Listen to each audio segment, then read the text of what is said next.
The Madmen of the Reach, a cultural treatise on the Forsworn, by Arianus Arius, imperial scholar.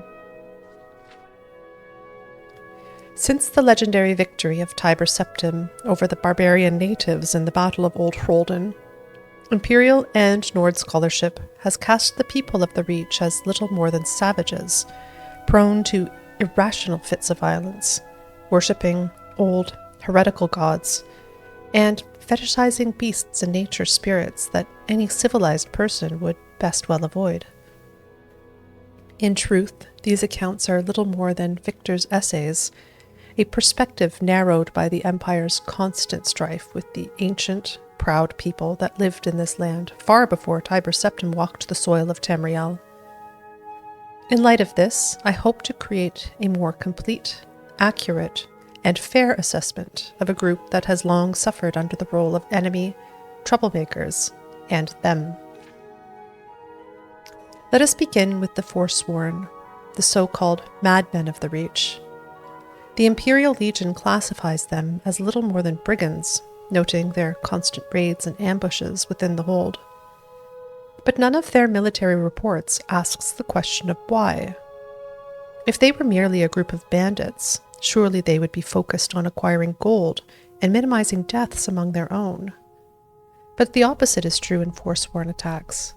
Large sums of coin are often left behind, and their fighters easily throw away their lives rather than risk capture by Imperial soldiers.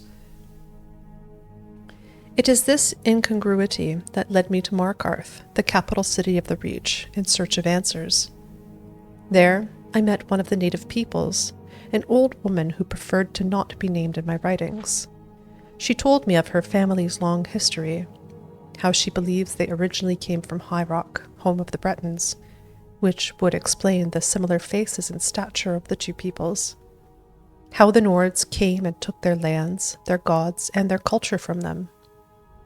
When asked about the Forsworn, the old woman would say that they are the real men and women of the Reach, those that refused to give in to the Nords, those that still practiced the ancient traditions that the rest of their people had abandoned in exchange for peace. In time, I was able to create trust with many more natives in my search that corroborated the old woman's story. By chance, one of them arranged a meeting between myself and what I thought was an elder member of his village.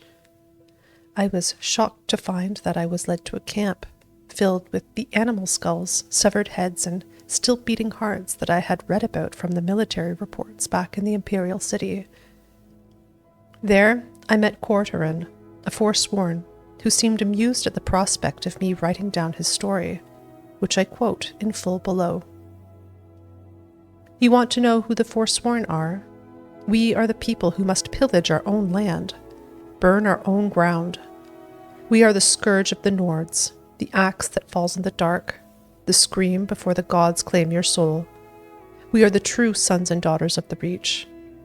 The spirits and hags have lived here from the beginning, and they are on our side. Go back. Go back and tell your empire that we will have our own kingdom again. And on that day, we will be the ones burying your dead in a land that is no longer yours.